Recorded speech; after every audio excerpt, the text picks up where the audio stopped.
Genesis chapter 1. In the beginning, God created the heavens and the earth. Now the earth was formless and empty. Darkness was over the surface of the deep, and the Spirit of God was hovering over the waters. And God said, "Let there be light," and there was light. God saw that the light was good, and he separated the light from the darkness. God called the light day, and the darkness he called night. And there was evening, and there was morning, the first day. And God said, "Let there be a vault between the waters, to separate water from water." So God made the vault, and separated the water under the vault from the water above it. And it was so. God called the vault sky. And there was evening, and there was morning, the second day. And God said, "Let the water under the sky be gathered to one place, and let dry ground appear." And it was so. God called the dry ground land, and the gathered waters he called seas. And God saw that it was good. Then God said, "Let the land produce vegetation, seed-bearing plants and trees on the land that bear fruit with seed in it, according to their various kinds." And it was so. The land produced vegetation, plants bearing seed according to their kinds, and trees bearing fruit with seed in it, according to their kinds.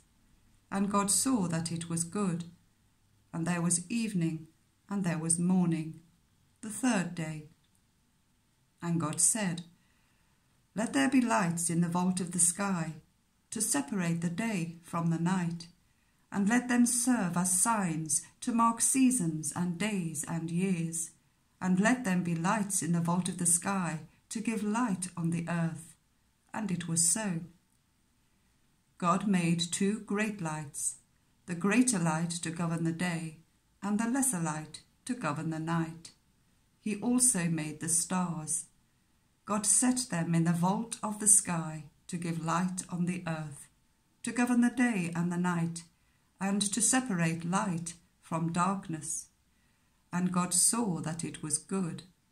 And there was evening, and there was morning, the fourth day.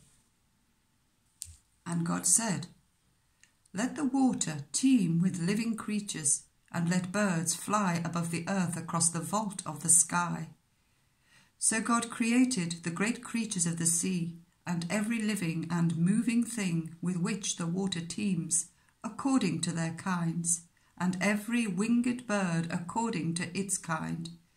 And God saw that it was good. God blessed them and said, "Be fruitful and increase in number, and fill the water in the seas, and let the birds increase on the earth."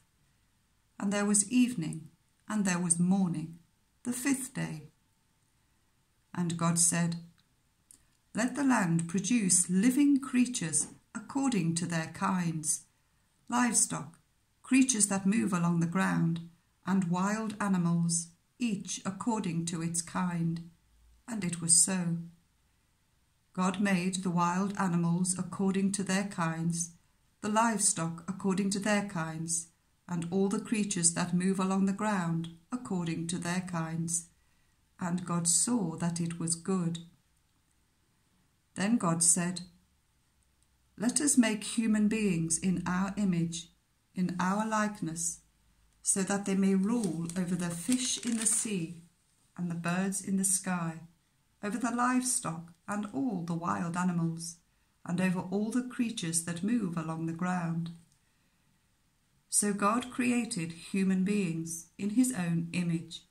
In the image of God he created them, male and female he created them.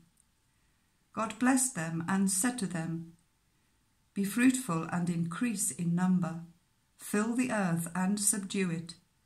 Rule over the fish in the sea and the birds in the sky, and over every living creature that moves on the ground." Then God said, "I give you every seed-bearing plant on the face of the whole earth, and every tree that has fruit with seed in it. They will be yours for food. And to all the beasts of the earth, and all the birds in the sky, and all the creatures that move on the ground, everything that has the breath of life in it, I give every green plant for food. And it was so. God saw all that he had made, and it was very good. And there was evening, and there was morning, the sixth day.